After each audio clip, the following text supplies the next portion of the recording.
I thought 6 months would be enough time to forget. The bass thrummed through the club's walls as I pushed my cart down the service corridor, bleach fumes stinging my nostrils. Another cleaning job. Another chance to disappear into the background where alphas like him couldn't find me. The Crimson Lounge paid well enough, $200 a week, cash, and the manager never asked questions about my past employment gaps. But then I smelled it. Cedar and gunpowder. The exact scent that had filled that hotel room when his rut hit, and my heat responded, and we'd torn each other apart for 3 days straight. My hands went cold on the cart handle. He can't be here. The corridor stretched ahead like a tunnel. I forced myself to keep walking, to keep breathing, to pretend my Omega instincts weren't screaming danger. The cart wheels squeaked against polished concrete. One turn. Just one more turn, and I'd reach the supply closet, grab what I needed, and leave through the back exit. You. The voice stopped me dead. I turned slowly. Dmitry Volkov stood 20 feet away, his black suit impeccable despite the club's humid air. Those pale eyes, ice blue, calculating, locked onto mine with the precision of a predator recognizing prey. He was broader than I remembered. More dangerous. I thought I recognized that scent, he said. My throat closed. I don't know what you mean. He moved closer, each step deliberate. 6 months. Do you have any idea how many clubs I've searched? How many Omega employees I've had investigated? His laugh was soft and sharp. And here you are, cleaning my floors. Your floors. The realization hit like cold water. Of course he owned this place. Of course I'd walked straight into another trap. I gripped the cart tighter, knuckles white against the metal. I need to finish my shift. No.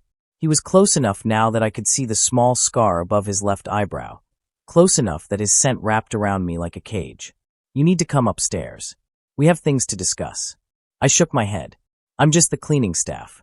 You must have me confused with someone else. His smile was all teeth. The Omega who left claw marks down my back, who bit so hard he drew blood, who ran before I woke up. Heat flooded my face. The memory was there between us, unavoidable, his hands on my skin, my body responding to his rut-driven hunger, the way we'd moved together like we were made for it. After that night, I'd told myself it meant nothing. Standing here now, breathing his scent, I knew I'd been lying. Come upstairs, Kai, he said softly. The sound of my name on his lips was worse than any threat. I made it 3 blocks before my phone rang. The number was unknown, but I answered anyway. Desperation makes you stupid. Hello. Mr. Nakamura? A woman's voice, professional and tired. This is St. Mary's Hospital. Your mother was admitted an hour ago. The sidewalk tilted under my feet. What happened? Complications from her diabetes. She's stable now, but we need to discuss treatment options. How soon can you get here? I was already running. The hospital smelled like disinfectant and fear. Mama looked so small in the bed, monitors beeping their electronic prayers. Her eyes found mine when I entered. Kai. Her voice was paper-thin. I'm sorry. I tried to manage the medication costs, but don't. I took her hand. The skin felt fragile, like it might tear. Just focus on getting better. But the doctor's words were stones in my chest. Emergency surgery, specialized treatment, $200,000 minimum. Numbers that might as well have been written in blood. My savings account held $800. My credit was already destroyed from previous medical bills. I spent the night in the chair beside her bed, calculating impossible math. 2 jobs wouldn't cover it. 3 jobs wouldn't cover it. Even if I sold everything I owned, pawned every possession, it wouldn't be enough. The arithmetic of poverty is always the same. You multiply desperation by 0 options and get the same answer, nothing. After that, I stopped pretending I had choices. The call came at dawn. Same unknown number. Mr. Nakamura, this is hospital billing. I wanted to inform you that your mother's account has been paid in full. An anonymous donor covered all current and projected medical expenses. The phone slipped from my numb fingers. I found him waiting in my apartment hallway when I got home. Dmitry leaned against my door like he belonged there, checking his watch with practiced patience. He'd traded the club suit for dark jeans and a leather jacket, but the danger remained constant. Feeling grateful? He asked. I wanted to hit him. You had no right. $200,000 says otherwise. He straightened, and even in the narrow hallway, he seemed to take up all the available space. Your mother will receive the best care available. The debt, however, transfers to you. My hands shook. What do you want? Simple. His smile could have cut glass. You come work for me. My mansion needs a cleaner. Room and board provided. Your mother's medical bills continue to be covered as long as you fulfill your obligations. The word obligations hung between us like a blade. And if I refuse? The hospital will receive a call informing them of a billing error. Your mother's treatment will be discontinued pending payment. He checked his watch again. You have 5 minutes to decide. For minutes to weigh my mother's life against my freedom. 1 minute to pack my few belongings. 0 seconds to pretend this was anything but surrender. I followed him to the black sedan waiting at the curb. The driver didn't speak. Dmitri sat beside me in silence, his scent filling the enclosed space until I could barely breathe. Through the window, the city blurred into streaks of light and shadow. After that, the only sound was the engine carrying me toward whatever I'd just agreed to become. The mansion squatted on 10 acres like a fortress pretending to be a home. Stone walls, iron gates, security cameras that tracked our approach with mechanical precision. I counted 12 windows on the front face alone, each one dark and watching. The sedan crunched over gravel as we pulled into a circular drive centered around a fountain that probably cost more than I'd earn in 5 years. Welcome home, Dmitri said. Home. The word tasted like ash. He led me through rooms that belonged in museums, marble floors, oil paintings, furniture that whispered old money and older violence. My footsteps echoed despite my efforts to walk quietly. Everything gleamed with the kind of cleanliness that required constant maintenance. Your quarters, he said, opening a door on the 2nd floor. The room was larger than my entire apartment had been. Queen bed, private bathroom, windows that looked out over manicured gardens. A gilded cage, but still a cage. Supplies are in the hall closet. I expect the main floors cleaned daily, bedrooms twice weekly. His eyes held mine. My bedroom is off limits unless I specifically request otherwise. I nodded, not trusting my voice. One more thing. He paused at the door. You'll meet Yuki tomorrow. She's particular about new people. The next morning, I discovered Yuki was a golden retriever with mismatched and the personality of a spoiled princess. She watched me from her cushioned bed as I vacuumed the main hall, head tilted with canine judgment. But when I knelt to empty the dustpan, she patted over and sniffed my hand. You're beautiful, I whispered, scratching behind her ears. Her tail wagged once. Approval granted. The work was methodical. Polish the banister. Dust the artwork. Scrub floors that were already spotless. My body fell into familiar rhythms while my mind wandered dangerous territories. Every room held traces of Dmitri's scent. Every surface I touched reminded me of other touching, other heat. He appeared at random moments, leaning against door frames, watching me work with those pale eyes.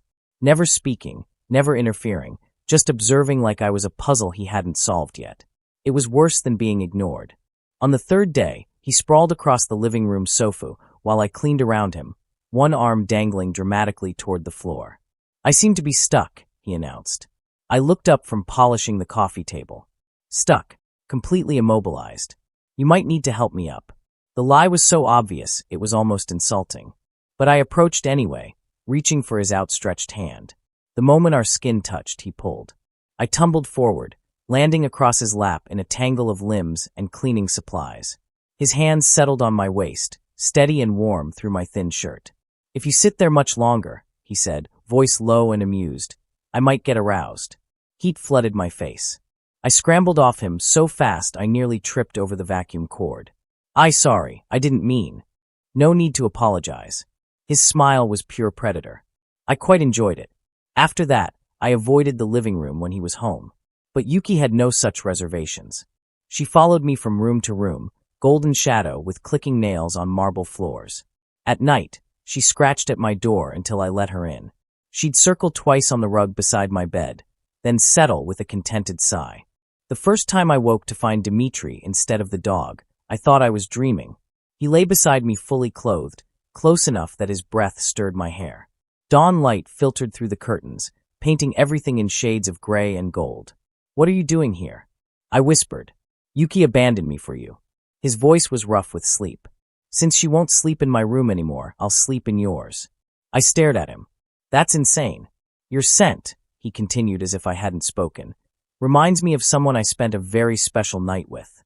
My heart hammered against my ribs. You must have me confused with someone else. His laugh was soft and knowing. Must I?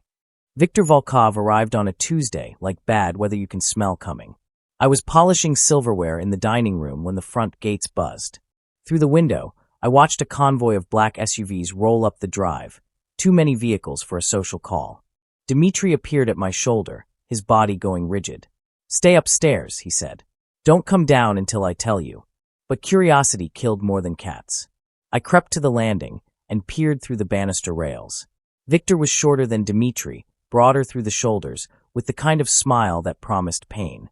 His men flanked him like attack dogs waiting for commands. Little brother, Viktor's voice carried up the stairs, thick with Russian accent and something darker. You've been avoiding my calls. I've been busy. Dmitri's tone could have frozen vodka. What do you want? Can't a man visit family? Viktor wandered the foyer, touching expensive things with casual disregard. Beautiful home. Very clean. You must have excellent help. The word help made my skin crawl. Get to the point. Viktor's laugh was like breaking glass. Always so direct. I heard interesting rumors, Dmitri. About an Omega. About searches. About my controlled, calculating brother acting like a lovesick pup. I pressed closer to the rails. Yuki appeared beside me, silent as smoke, her mismatched eyes fixed on the scene below. Rumors are cheap, Dmitri said. But Omegas aren't. Viktor stopped moving, predator sensing prey. Where is he? The silence stretched like a wire under tension. There's no Omega here. Liar. Viktor's voice dropped to something soft and lethal. I can smell him. Sweet. Untouched. Terrified. He tilted his head toward the stairs. Hello, little Omega. Why don't you come down and meet Uncle Viktor? My blood turned to ice water. Dmitri stepped between Viktor and the staircase. He's not available. Everything's available for the right price. Viktor's smile widened. I want him, Dmitri. Give him to me, and I'll consider our recent territorial disputes resolved. No. The word cut through the air like a blade. Viktor's smile faltered. No. He repeated the word like he'd never heard it before. You're telling me no? That's exactly what I'm telling you. I'd never heard Dmitri refuse anyone anything. Hell, I'd never heard anyone refuse Viktor anything and live to discuss it afterward. But there he stood, immovable as stone, protecting something he claimed to own. Protecting me. Viktor circled his brother slowly, a shark testing for weakness. Fascinating. The great Dmitri Volkov, who never lets emotion cloud business judgment, is willing to risk everything for one Omega. He paused, head tilted. What makes this one so special? Is he that good in bed? Dmitri's hands clenched into fists. I see. Viktor's expression shifted to something cold and calculating. This Omega means something to you. Really means something. He glanced up at the landing where I hid. How delicious. After that, the temperature in the room dropped 10 degrees. Leave, Dmitri said. Now. Oh, I'll leave. Viktor headed toward the door, his men falling into formation behind him. But this conversation isn't finished, little brother. That Omega will be mine eventually. One way or another. The front door closed with finality. I remained frozen on the landing until Dmitri's voice drifted up.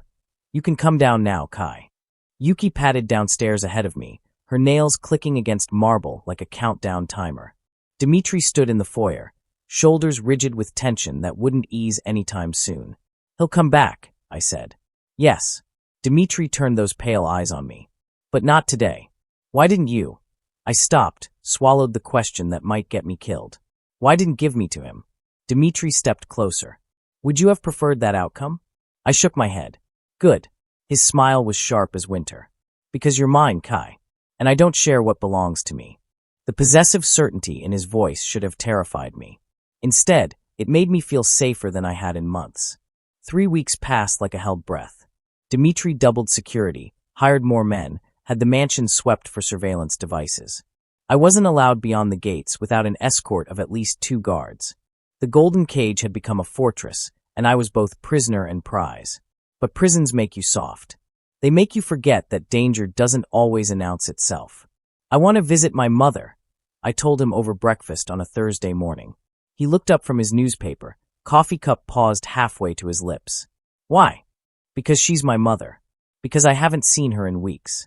Because I need to remember who I was before you owned me. The hospital says she's recovering well. Dmitri studied my face like he was reading a contract. Fine, but 2 of my men go with you. That's excessive. That's non-negotiable. The hospital smelled the same, disinfectant and desperation.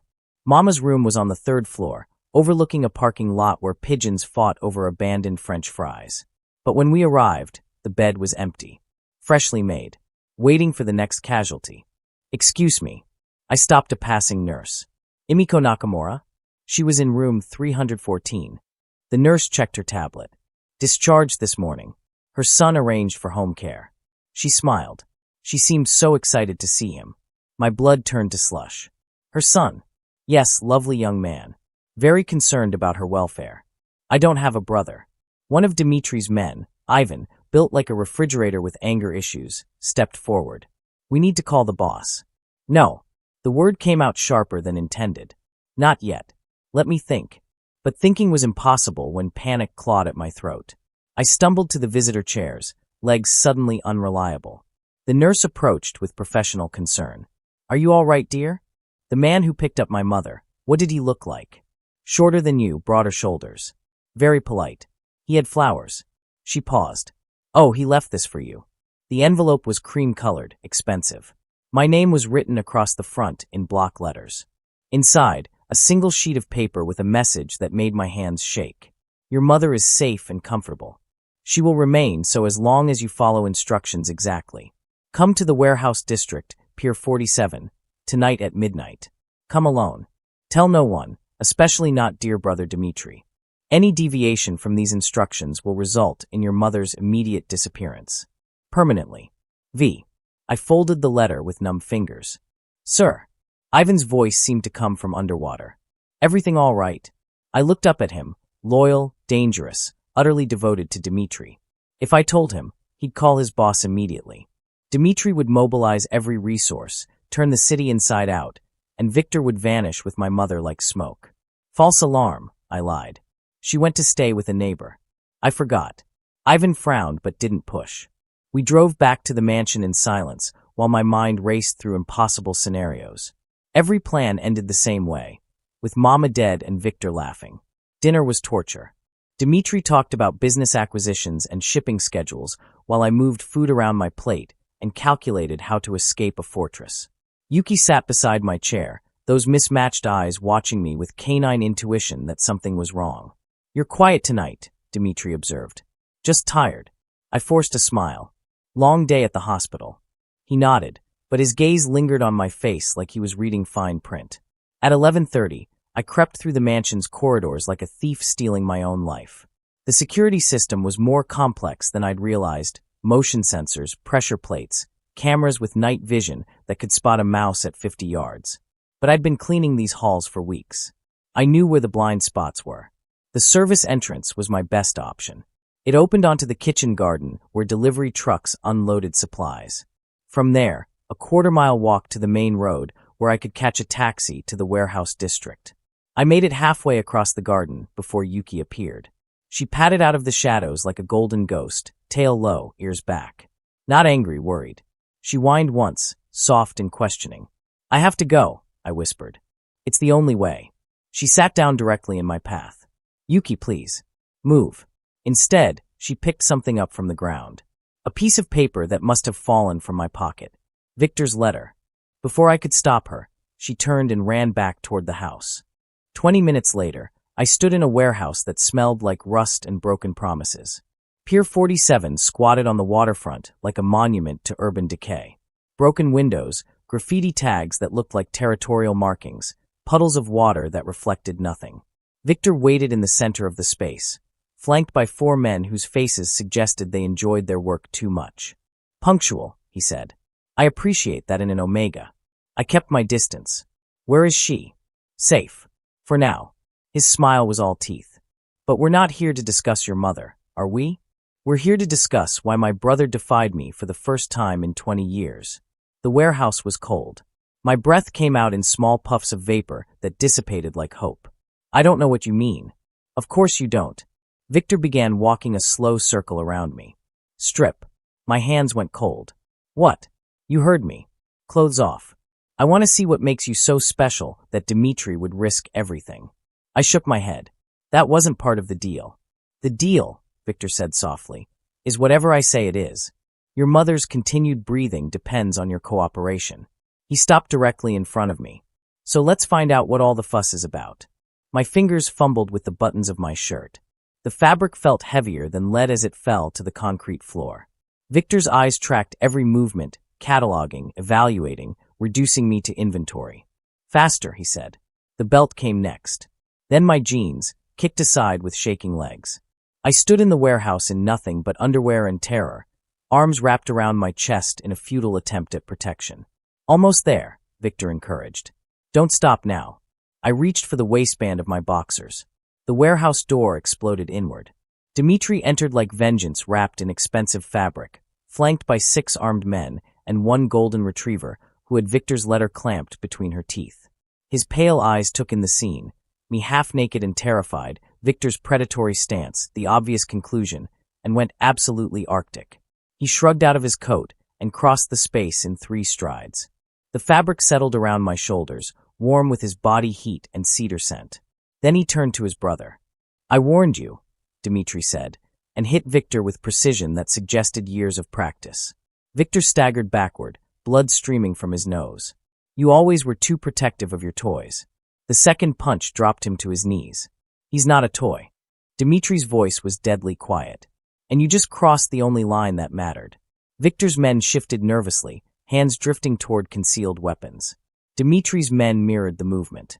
The warehouse held its breath, waiting for someone to make the wrong choice. But Yuki had other plans. She padded over to me, dropped Victor's letter at my feet, then looked meaningfully toward a door marked storage. Her tail wagged once. A suggestion. She's trying to tell us something, I whispered. 3 of Dmitri's men followed us to the storage room. The door was locked, reinforced steel that would take explosives to breach under normal circumstances. But desperate circumstances make men creative with crowbars and righteous anger. The lock gave way with a screech of tortured metal. Mama sat tied to a chair in the center of the small room, duct tape over her mouth, but alive and unharmed.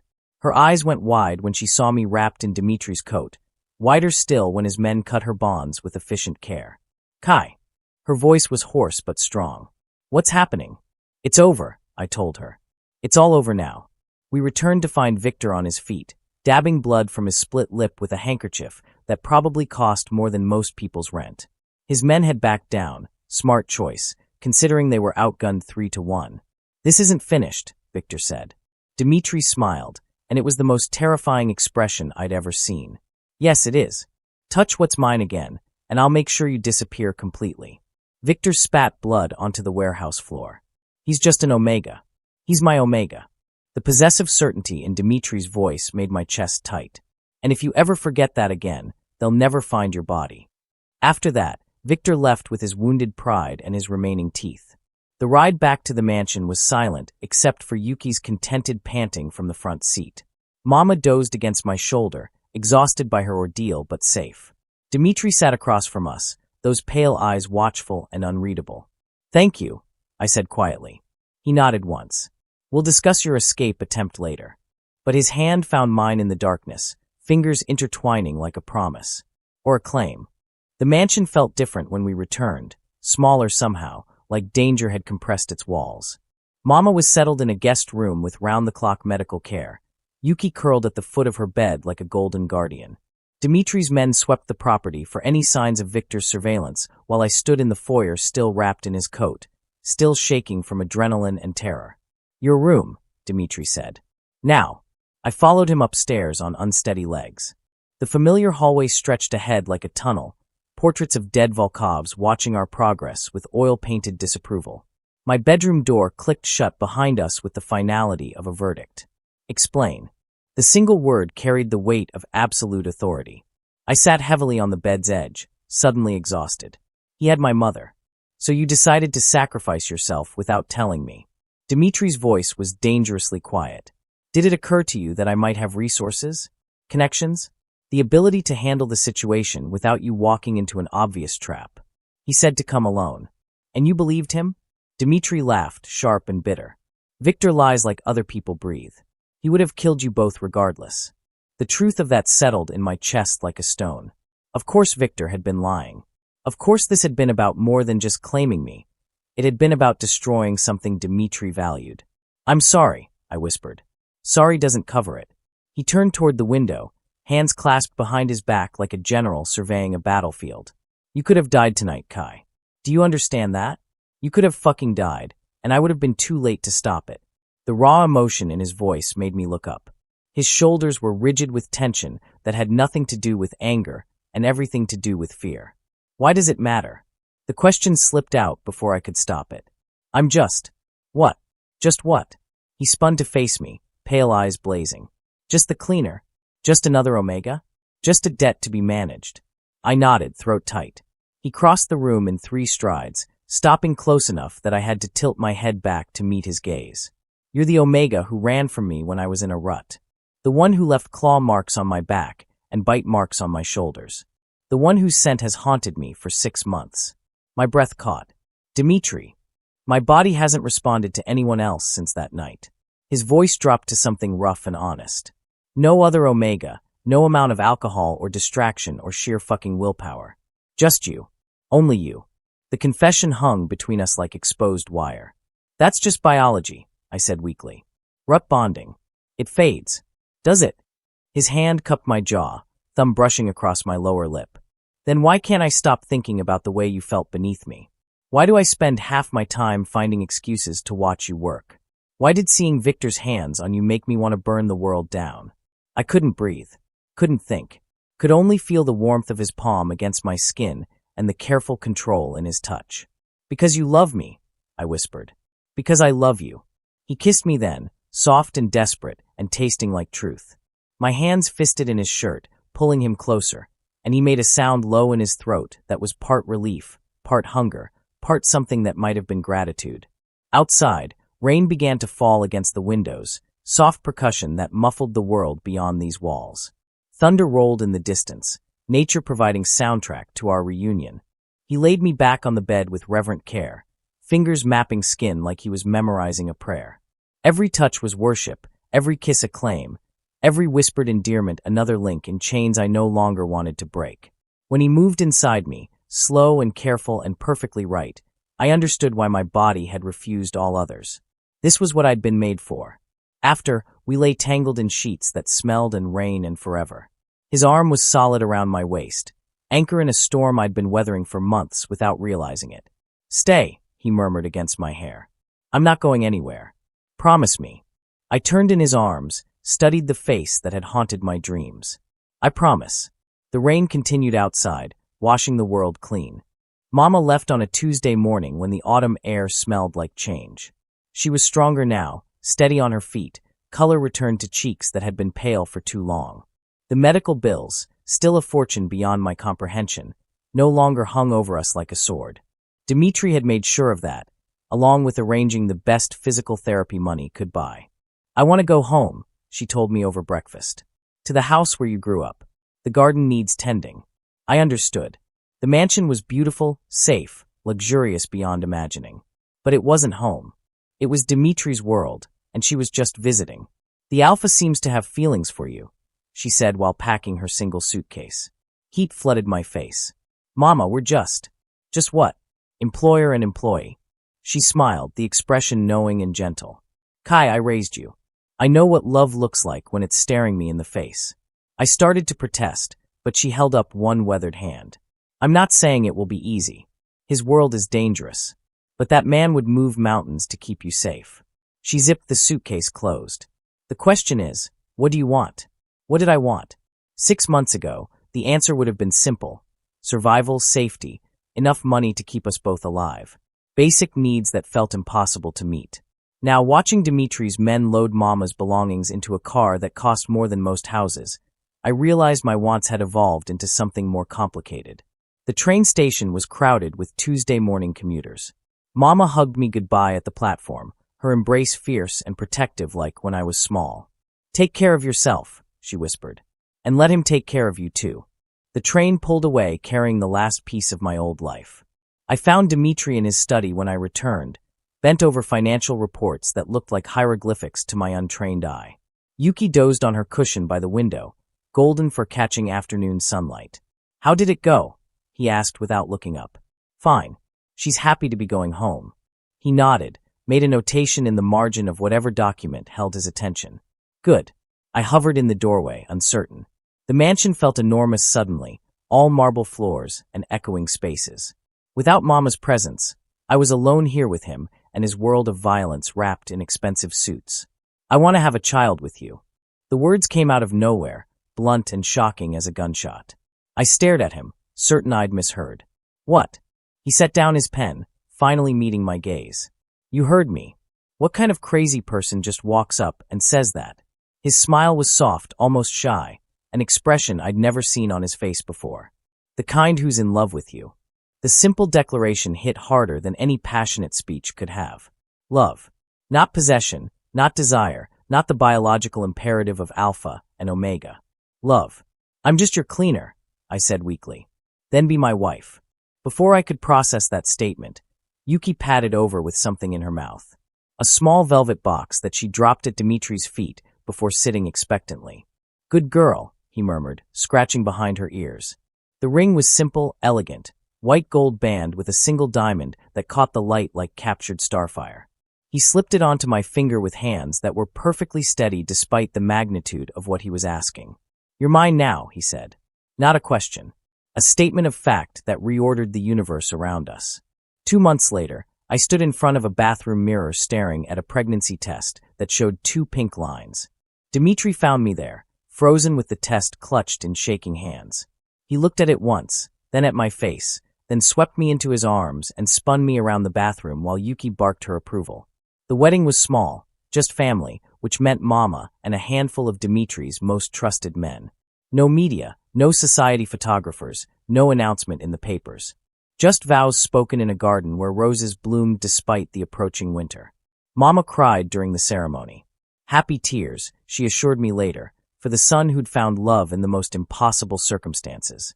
Standing there in a simple white tuxedo with my hand in Dimitri's and our child growing beneath my heart, I realized I'd stopped calculating survival. Stopped measuring love in dollars and debt. This was what forever felt like. The math was finally simple. 1 + 1 = everything. Thank you for watching. If you enjoyed this story, don't forget to subscribe so you won't miss our next video.